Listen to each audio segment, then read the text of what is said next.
Okay, Advocate Ramosepele took the stand today and argued right on behalf of accused number one and two. We will talk about what the judge said at the end of everything. But there are arguments that were brought on by Advocate Ramosepele. Advocate Ramosepele had argued the fact that you know this thing look of police, right? They have accused number two. Whenever they want accused number two to, whenever they are going to make a look, whenever he's going to make a confession, there will be police that will escort this car, right? So when look, they sought to portray the idea that Bongani Ntanzi was the most dangerous criminal. He uses the word heinous criminal, right? So that's why it necessitated them to have all the protections that they brought on, right? However, when they traveled with him at night and doing all these things, they are traveling alone, so it's no longer consistent with the idea that he is the most dangerous criminal, which is something that in this YouTube channel we have said it in the past that these people are seeking to paint a narrative that he is the most dangerous criminal, but despite the fact that they are painting that narrative, they themselves also disagree with their own narrative by conduct. I don't know if you understand what I'm trying to say. I am trying to say to you, you can't have guns and rifles next to the man when he's doing confessions, but when you're traveling at him at night and doing all these things, you are just one car. It shows that you are lying. Whatever you have said in court, you are lying. So those are some of the things that Advocate Ramosepele had said today, which was quite interesting. To highlight, right? So he highlights that on behalf of accused number two, and then he also spoke about the fact that Ntanzi was arrested on the 16th of June 2020. Ramosepele saying nothing related to assault happened on 17. He reminds the court that he was taken to the place of employment on the 18th of June to confirm his alibi. Right. So he look. Let me move on this one. Let me make sure this one. He says Ramosepele, accused number two, denies ever making an admission to Gininda. Right, as we know now. We also know that the judgment will come on Thursday. Whether or not these things are admissible before the honorable court. There's one thing also that I rule in favor of it, that it is admissible. This I say without fear and favor.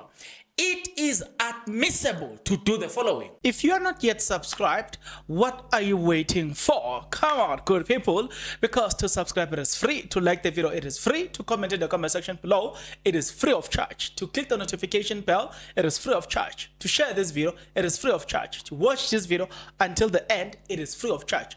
Also, good people, come on, to watch the ads it's free of charge, and that's how you financially contribute to this YouTube channel. Speaking about financially contribution to the channel, you can become a member of this YouTube channel from as little as 20 Rand a month. You can also use the super thanks button.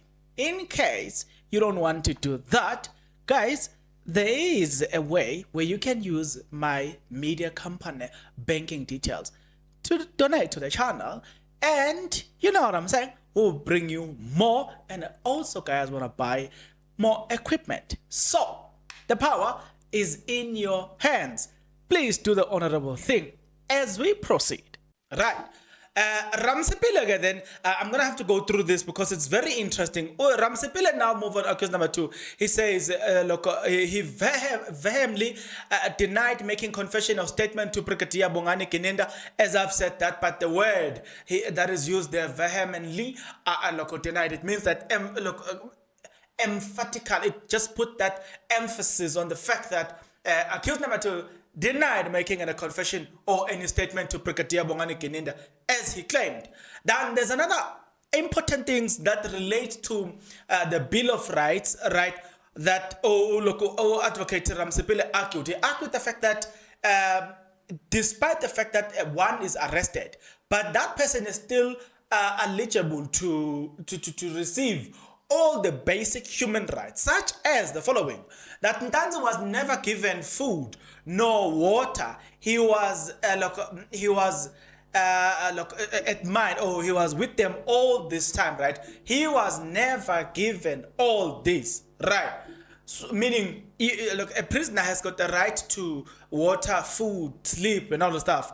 Ntanzi was not even a prisoner by then, so you can't deprive him all of those rights. Those are basic human rights. Then he says this interesting thing: the notion that he will be bored in cell borders and along the lines of Litrudius, right? In other words, to this effect, I once made a comment to say, there was a comment by this guy called Etsinapom who said that these people one day they are going to say to us, Bongani Ntanzi was bored, we drove with him at night, we even sang him Zulu songs to a point that he danced for us. That's exactly what they are going to say. So yeah, those are some of the things that he alluded to say one day, the idea that he was bored, that's why they were with them. It's just not Ayoba, right? Then he spoke about the coincidence of the fact that they search his place and suddenly they find an ammunition. And then he asked, what are the probabilities? Right? Let me remind you, the packaging or that which was found on accused number 2 is the very same thing that was found on accused number 1, and the packaging is the same. That's the suspicions. Right. There's another torture, or there's another way of discipline, or there's another way of torture that was infused to Ntanzi.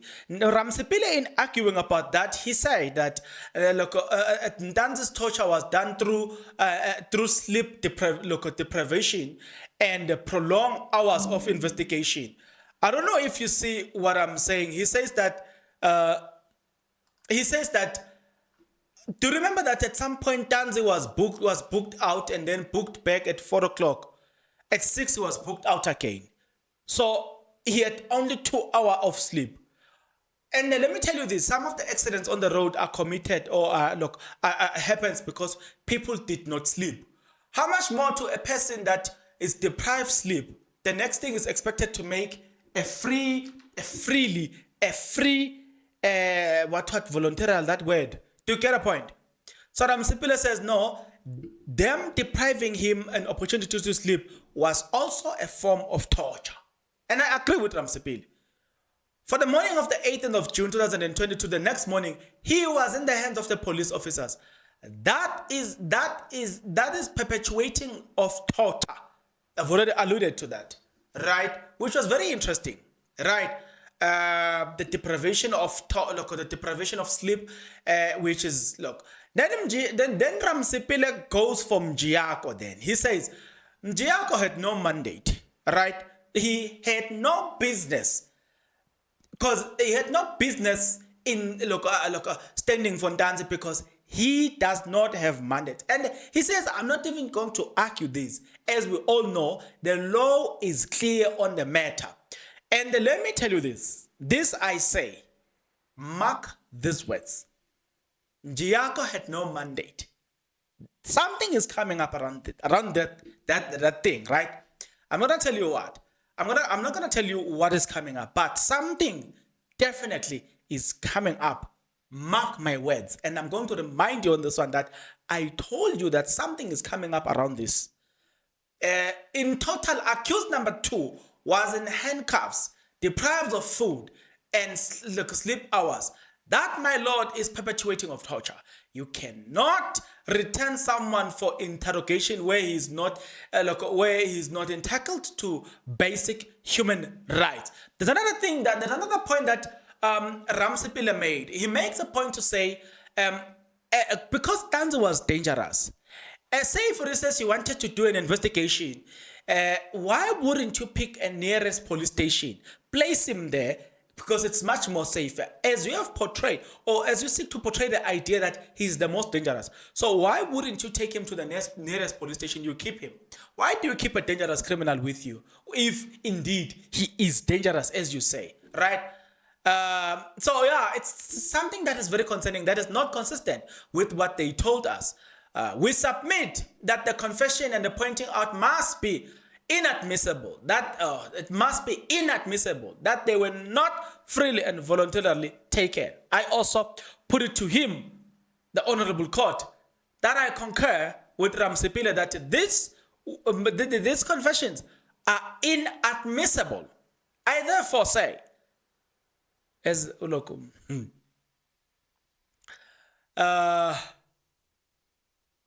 okay, as Lulendap, I'm just looking at the most important things that Ramosepele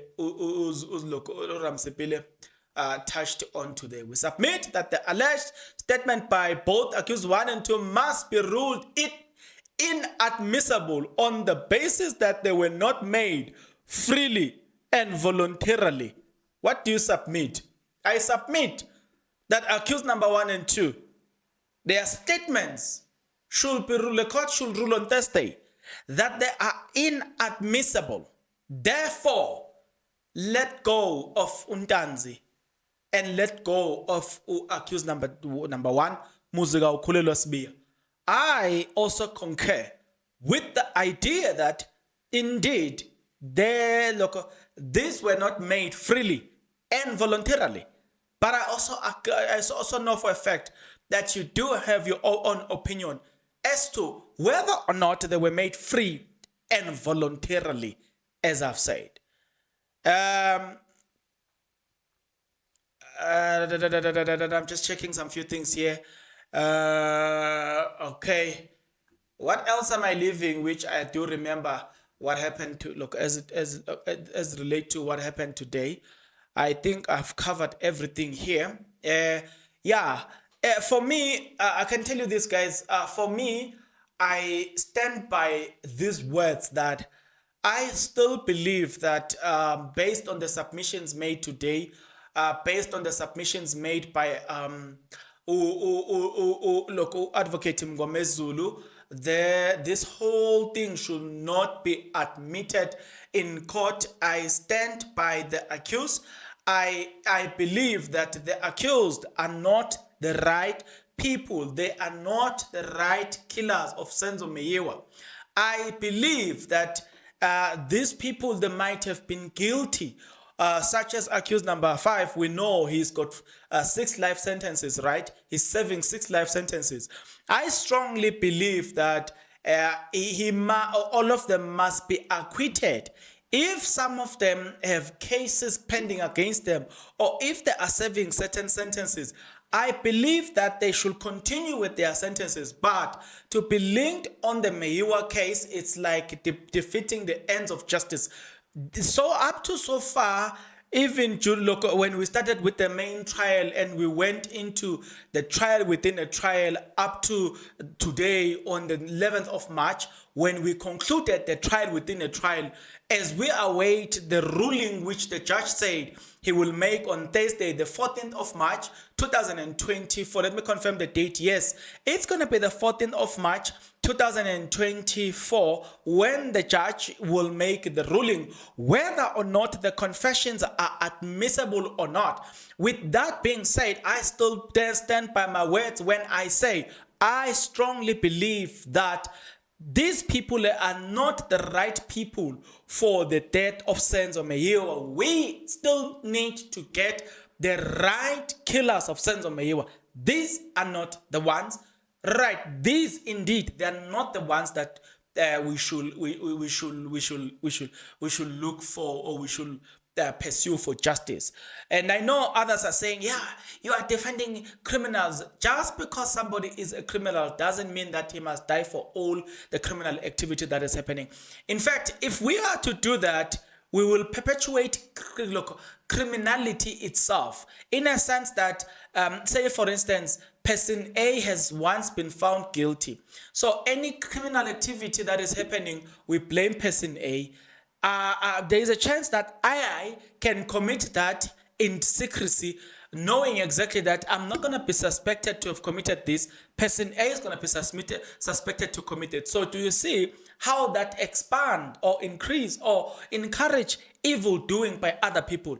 If we as a country perpetuate or favor the idea that these people must be arrested for the case of Senzo Mayo, we are simply saying to the ones who killed Senzo Mayo and know exactly that they did it, we are simply giving them the go-ahead to go and do it to somebody else, right? Because they know that if they can cover it up, if they can cover their tracks and find people who will cover them, that which they've done will be taken and somebody else will be arrested. So that is where we're coming from when we say, the ones that are in court already, it is okay for them to serve their sentences for the crime they've committed, not the one of Senzo Mayo. And that's where we draw the line. We are not saying they are not criminals at all, respectively, excluding accused number 2, Bongani Ntanzi, whom me and my fellow, or me and my other people, we strongly believe that that's the guy that needs to walk free, right? That is the guy that needs to be set free. We need not to delay his release. And also, I do wish, and from the bottom of my heart, I wish that guy sue his state, and after suing his state, and I wish that he gets all the monies and he get compensated. It's not going to be enough. Even if he were to get 10 million, it's not going to be enough, but at least it is something. So that is my wish concerning accused number 2. What is your wish? We'll talk about the judgment that is coming up, or the court says it's not a judgment. So we'll talk about the ruling that is coming up on Thursday. We will talk about it on a separate video as we wait for the ruling from Judge Ratamokwatleng. What are you expecting? Honestly speaking, so for today, maybe let me confine this video, or maybe let me just bind this video to one aspect and say, I think right now, tell me what you think about the things that Advocate Ramosepele has highlighted on this issue. What do you think? But for me, I think the highlight is the fact that the state has failed in its own narrative to say he's a dangerous criminal. At some point, he was treated as a dangerous criminal when it suits them.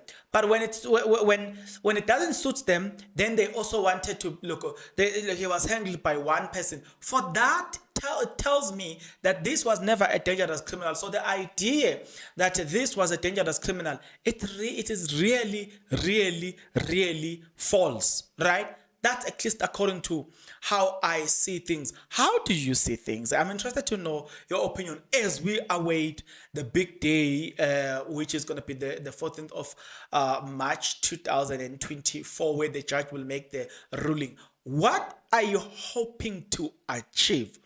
Right? Get onto the comment section below. Tell me what you think about everything that have just transpired. You and I, guys, will see each other on the next video.